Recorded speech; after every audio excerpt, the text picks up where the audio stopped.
नमस्कार दर्शकों, आप सभी का स्वागत है नवभारत न्यूज 24/7 में। और इस समय हम डोगरा चौक के पास मौजूद हैं, लेकिन फायर एंड इमरजेंसी एस्पायरेंट्स एक बार पुनः जो है अपना रोष प्रकट करने के लिए सड़कों पर उतर आए। आइए आपको भी लाइव विजुअल्स दिखाते हैं।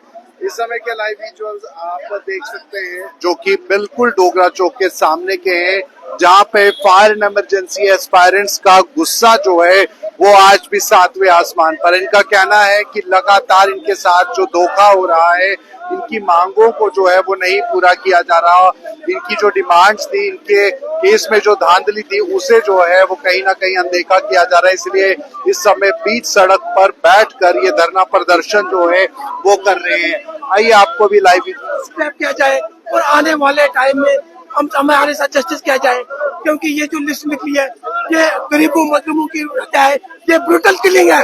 7,000 फैमिलियों की ब्रूटल किलिंग की है मनोज सिन्हा ने जम्मू कश्मीर।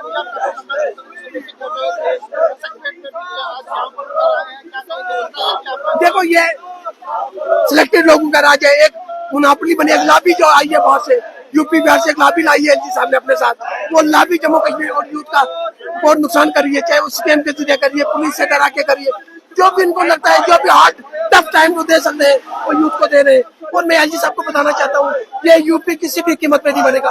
उन्होंने जम्मू कश्मीर की नौकरियां बेची, उन्होंने जम्मू कश्मीर की बजरी बेची, जम्मू कश्मीर के यूथ को डिटेन किया, मारा पीटा, लेकिन ये किसी भी सूरत में बर्दाश्त नहीं होगा। कल फैराज मलिक ने आप लोगों को आश्वासन भी दिया, वो वहाँ पर पहुंचे थे। क्या लगता है इस समय असेंबली चल रही है? देखो अब इस टाइम जम्मू कश्मीर में 90 इलेक्टेड एमएलए हमारे जम्मू कश्मीर अपने भाई है। हमने उनके सामने फरियाद रखी है कि जो ये स्कैम हुआ है इसको आप असेंबली में रेज कराओ, एलजी साहब को दोबारा बताओ, स्पीकर साहब की नॉलेज तक लाओ, चीफ मिनिस्टर साहब की नॉलेज तक लाओ, ताकि हमारे साथ इंसाफ हो, हमारे साथ जस्टिस हो। जाहिर सी बात है दर्शकों, इस समय एक जो गुस्सा है वो कहीं ना कहीं फायर एंड इमरजेंसी के इन एस्पायरेंट्स के बीच में साफ तौर पर देखने को मिल रहा है। कल भी जम्मू सिविल सेक्रेटेरिएट का घेराव जो है वो किया गया था और उसके बाद पुरजोर विरोध किया गया था कि इनकी जो मांगे हैं, जो आश्वासन एलजी महोदय की तरफ से इन्हें दिया गया था, लेकिन अभी तक जो है ये आश्वासन ही है, इस पे कोई काम जो है वो नहीं हुआ। आप देखिए यहाँ पर इनके हाथ में जो इस समय ये पैम्पलेट्स है, इस पे साफ तौर पर दिखा वी वांट जस्टिस। तानाशाही के खिलाफ नारेबाजी जो है वो इस समय हो रही है, ये रिश्वतखोरी के खिलाफ नारेबाजी हो रही है। इनका ये कहना है कि जो इनके साथ धोखाधड़ी हुई है वो कहीं ना कहीं जो है वो चिंता का विषय है, और आने वाले समय में जम्मू कश्मीर के युवाओं के साथ अगर ऐसे ही हुआ तो ये बेहद इस बात को लेकर दुखद और चिंतित है।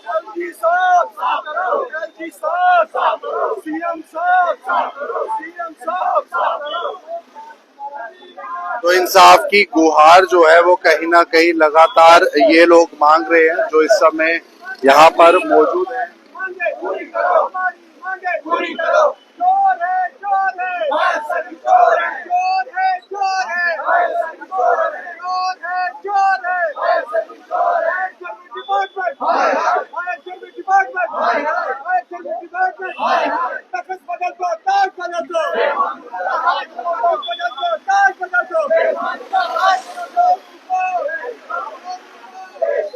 गवर्नर साहब सीधे कहे कि मैंने ये रिक्रूटमेंट आर्टिकल तोड़ दिया था, यहाँ पे हालात खराब होने का खर्चा था, मैंने उन अफसर्स को एक गिफ्ट में दे दिए, चलो भाई आप रिश्वत में ले लो और इस कश्मीर को कंट्रोल करके दे दो मुझे।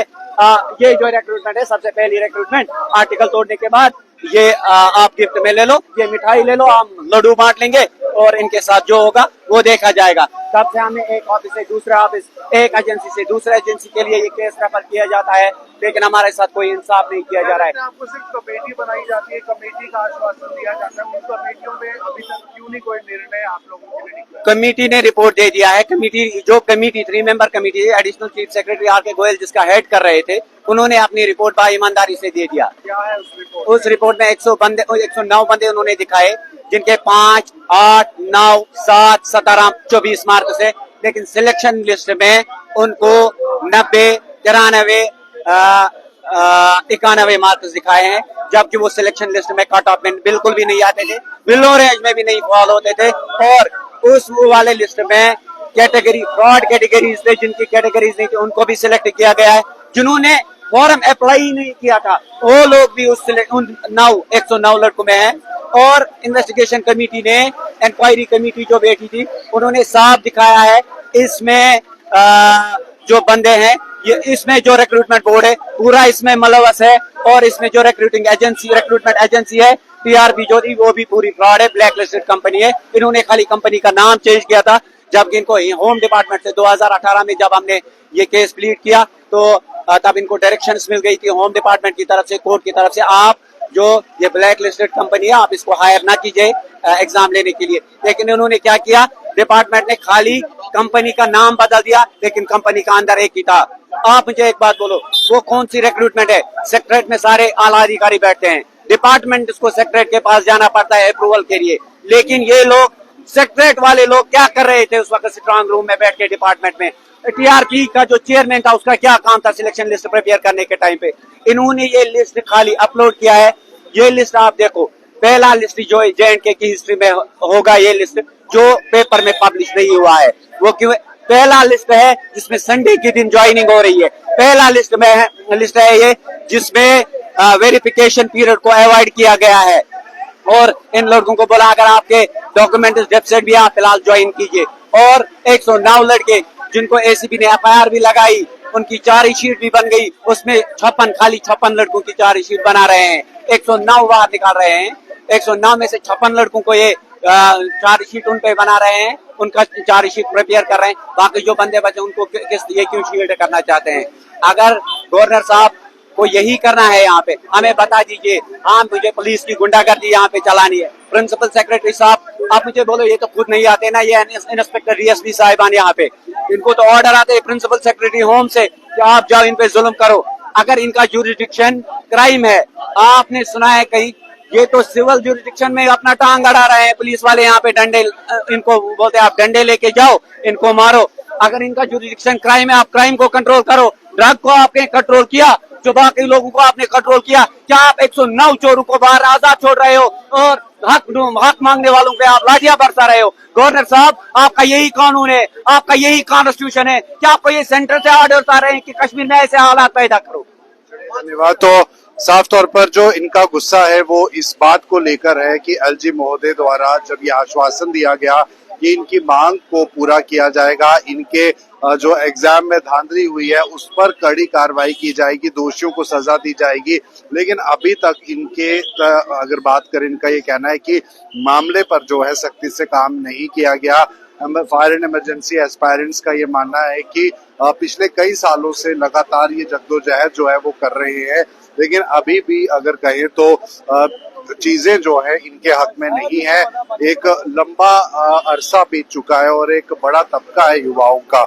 आइए इनसे भी बात कि किसी का बाप फायर सर्विस डिपार्टमेंट में काम कर रहा है, उसकी बेटे की भी सिलेक्शन हो गई, फिर उसके बेटे के भाई की भी सिलेक्शन हो गई, बेटे की भी सिलेक्शन हो गई।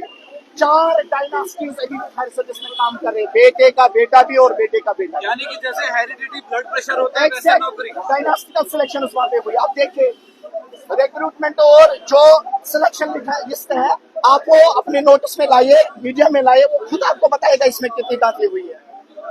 बहुत बहुत शुक्रिया। तो कल लाठीचार्ज किया गया, काफी ज्यादा सभी पर। बदकिस्मती से कहना पड़ता है कि एडमिनिस्ट्रेशन की तरफ से कोऑपरेशन हो, पुलिस की तरफ से कोऑपरेशन हो, हमारा सेम डिपार्टमेंट आ रहा है, but instead of this cooperation वो हमारे ऊपर डंडा बरस रही। कल उन्होंने हमारे ऊपर डंडा इस्तेमाल किया और बहुत सारे लड़के, जैसे कि मेरा एक भाई है, इसको हॉस्पिटलाइज किया गया था कल, इसके ऊपर इसको फिर ऑलमोस्ट हमने 2-4-5 घंटे के बाद इसको होश आया। हाँ, एक डेमोक्रेटिक नेशन है हमारा, यहाँ पे हर एक इंसान के पास एक कॉन्स्टिट्यूशनल राइट्स है। हमने कोई भी ऐसी एंटी कॉन्स्टिट्यूशनल कोई एक्टिविटी नहीं की जिससे एडमिनिस्ट्रेशन में कोई खलल पैदा हो जाए। हमने सिंपल सी एक डिमांड रखी कि हम आपसे इंसाफ चाहते हैं, और जो भी इसमें दाखिलियां हुई है वो तो हमने सबने सामने लाई, आई विटनेसेस हमने सामने लाई, बैंक ट्रांजैक्शन हमने सामने लाई, ब्लड रिलेशन के बुनियाद पे जो सिलेक्शन हुई वो हमने सामने लाई, कलेक्टर्स का नाम जो इसमें ऑफिसर्स फंसे हुए उनका नाम हमने सामने लाया। एलजी साहब, इसके ऊपर इससे आगे आपको करना क्या था? ओनली एक्शन, ओनली आपको थोड़ी बहुत इन्वेस्टिगेशन की जरूरत थी, बट वो वादा जो आपने 2020 में किया वो भी आज आपने पूरा नहीं किया है। आज भी हम उसी बात पे टके हुए हैं कि उस वक्त भी हमने आपको बताया कि इंसाफ करो, और आज भी हम सड़कों पे बताते हैं इंसाफ करो। हमारा वक्त जाया इन्होंने किया। एक गोल्डन पीरियड हमारा था जिसमें पढ़ने लिखने का जो टाइम था वो इन्होंने हमारा खाया, वो इन्होंने हमें जाहिर किया। एलजी साहब इस चीज का जवाब दीजिए, वो वक्त कौन देगा? बिल्कुल बिल्कुल, जो मंजूर भाई ने कहा, आज माह रमजान का 5 मिनट चल रहा है, हमारा गला भी खराब हो गया। हम बोल नहीं सकते हैं, लेकिन एडमिनिस्ट्रेशन की वजह से, एलजी सरकार की वजह से, उमर सरकार की वजह से आज हम रोडों पे आए हैं। एलजी मनोज सिन्हा साहब और उमर सरकार, याद रखिए ये ट्रायल है, मूवी अभी बाकी है, इससे बड़े प्रदर्शन आपको देखने को मिलेंगे आने वाले दिनों में। श्रीनगर लाल चौक भी बंद होने वाला। आज हमने डोगरा रोड जाम किया, आने वाले समय में पूरे जम्मू कश्मीर के हर गली, हर कोचे, हर विलेज में ये आवाज उठेगी। जब तक fire and emergency agreement aspirants के साथ इंसाफ नहीं होगा, हम यहाँ से हटेंगे नहीं। हमारे साथ जस्टिस करो। आज माह रमजान का 5 मिनट चल रहा है, आज हम अपने घरों में होना चाहिए, लेकिन अनफॉर्चुनेटली आज हम जम्मू के रोडों पे कौन सा गुनाह किया हम लोगों ने, कौन सा चोरी किया हम लोगों ने, हम यहाँ से हटेंगे नहीं। हमने कल भी पुलिस के डंडे खाए, आज भी खाएंगे। ये गलत सरकार की वजह से, उमर सरकार की वजह से, एलजी सरकार की वजह से हम उनको चेतावनी देते हैं। अगर हमारे साथ जस्टिस नहीं होगा, आने वाले दिनों में श्रीनगर लाल चौक टाइम जाया हो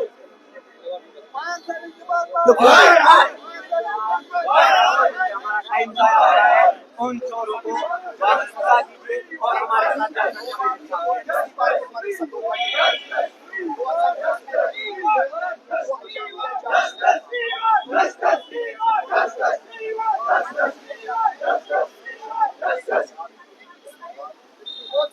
इस समय जम्मू कश्मीर पुलिस के जो अधिकारी हैं, ऑफिसर्स हैं, वो इन प्रदर्शनकारियों की से बातचीत करते हुए इनको कहीं ना कहीं आश्वासन देते हुए और इस विरोध प्रदर्शन को जो है वो सड़क से हटाने की बात जो है वो करते हुए, जाहिर सी बात है आपके सामने इस समय के लाइव विजुअल्स हैं। और इनकी बात जो कि ये चाहते हैं, स्टूडेंट्स जो एस्पायरेंट्स हैं, ये चाहते हैं कि सरकार तक पहुंचे, असेंबली तक पहुंचे, एलजी महोदय इनकी मांग को लेकर एक कार्रवाई जो है वो कर सकें। तो फिलहाल ऐसे में इस समय ये लाइव विजुअल्स आप हमारे चैनल के माध्यम से, जहां पर बड़े स्तर पर कल भी प्रदर्शन जो है वो हुआ और आज भी इस समय जो प्रदर्शन जो है वो हो रहा है। और 2020 के बाद हम आपके पास आए, यहाँ एलजी ऑफिस में आपके साथ मिले, और उस वक्त आपने ये हमसे वादा किया कि जो भी इसमें जो भी इसमें फ्रॉडुलेंट टेस्ट होंगे उनके ऊपर कार्रवाई की जाएगी। मगर सर, जनवरी 2025 में एक लिस्ट सामने आती है एसीबी द्वारा, जिसमें 109 कैंडिडेट्स कल्प्रिट्स पाए गए, जिनकी सिलेक्शन हुई थी इलीगल तरीके से, जिसमें इरेगुलरिटीज देखने को मिली फैमिली रिलेशन के बुनियाद पे, बट आज भी उनको तनख्वाह दी जाती है। तो जनवरी 2025 में एफआईआर लगी है।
कोशिश करेंगे गवर्नमेंट तक पहुंचाने की कोशिश करेंगे। देखिए सर, सबसे पहले मैं आपको ये बात बताऊं, ये बहुत बड़ी बदकिस्मती का मकाम है। एसीबी ने 1 जनवरी 2025 को एक FIR दर्ज की है, जिसमें एसीबी ने खुद ये स्टेटमेंट दिया है कि 109 जो है OMR रिप्लेसमेंट हुई है। इसमें पेपर, बहुत बड़ा पेपर स्कैम हुआ है, जिसमें 109 जो है OMR को रिप्लेस किया गया है, OMR शीट्स को। लेकिन बदकिस्मती का मकाम है कि वो लोग अभी तक भी अरेस्ट नहीं हुए हैं। वो कैंडिडेट्स अभी भी सैलरी ले रहे हैं, डिपार्टमेंट से इलीगली सैलरी ले रहे हैं। अभी तक उनके खिलाफ कोई भी कार्रवाई जो है वो नहीं की गई है। लिहाजा बदकिस्मती का मकाम है कि ये लाठीचार्ज उन पे होना चाहिए था, लेकिन बदकिस्मती का मकाम है कि लाठीचार्ज हो रहा है किन पे? मजलूम एस्पिरेंट्स पे हो रहा है, जो इंसाफ मांग रहे हैं, जो सड़कों पर धरना व प्रदर्शन कर रहे हैं अपने राइट को लेकर, उन पर लाठीचार्ज हो रही है। इंस्टीड ऑफ जिन लोगों के खिलाफ एसीबी ने FIR किया है, उन पे अभी तक कोई भी किसी भी किस्म की कार्रवाई नहीं हुई है। ये लाठीचार्ज अगर होना है तो उन पे होना चाहिए था। इन लोगों ने इलेक्शन से पहले बड़े बड़े वादे किए थे कि हम यहाँ के नौजवान को एक अच्छा प्लेटफॉर्म देंगे, यहाँ से हम करप्शन को रेगुलेट करेंगे, करप्शन फ्री एनवायरनमेंट देंगे। लेकिन बदकिस्मती का मकाम है कि करप्शन जो है अभी भी पीक पर है और हमारे साथ किसी भी किस्म का कोई भी इंसान